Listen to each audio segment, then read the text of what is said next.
வணக்கம். நான் Saudi maintenance technician பேசுகிறேன். இன்றைக்கி நம்ம இங்கே நான் ஒரு எக்யூப்மெண்ட் மெயின்டெனன்ஸ் வேலையில் இருக்கேன். இந்த வேலையில் வந்து நம்ம ஹாட் பிளேட் நிறைய மிஷின்ஸ் வந்து சில டயத்தில் நம்ம டைம் ஆஃப் பண்ண வேண்டியது இருக்கும். லோடிங் ஆஃப் பண்ண வேண்டியது சில டயத்தில் நம்ம வேறு ஏதோ டியூட்டிக்கு போயிருந்தால் மறந்துருப்போம். அதுக்கு ஆட்டோமேட்டிக் டைமர் நான் இங்கே AC hot food counter electric machine நிறைய வச்சுருக்கேன். அது 24 என் கிச்சன் வந்து 24 ஹவர்ஸ் கிச்சன் ரன் ஆகும்.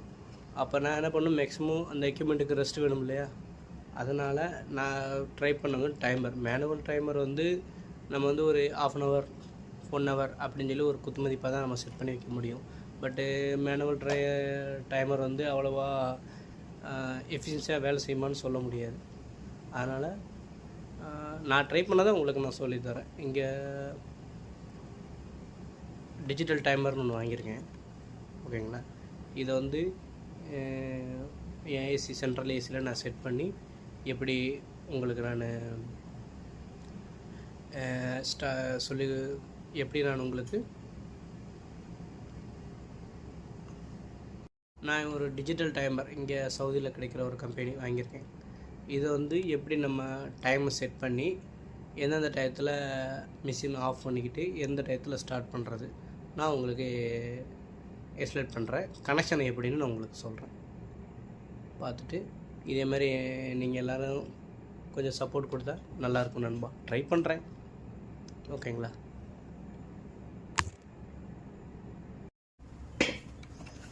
இந்த டைமரு இது வந்து பேட்டரியில் ஓடும்.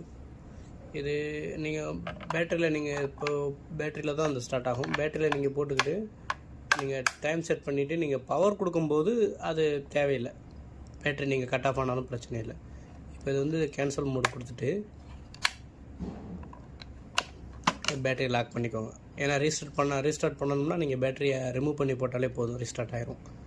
இப்போ என்ன பண்ணணும், நீங்கள் செட்டப் 1 இதில் 1ன்னு ஆன் காட்டுது பார்த்தீங்களா. ஆனுன்னு பார்க்கும்போது நீங்கள் இப்போ இருக்க டயத்தை பார்த்துக்கோங்க. 12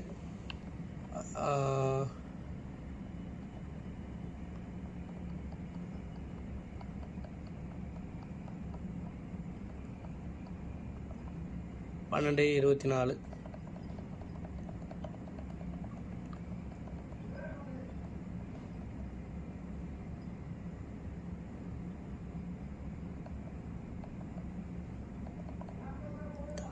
ஆமாம் போகுது.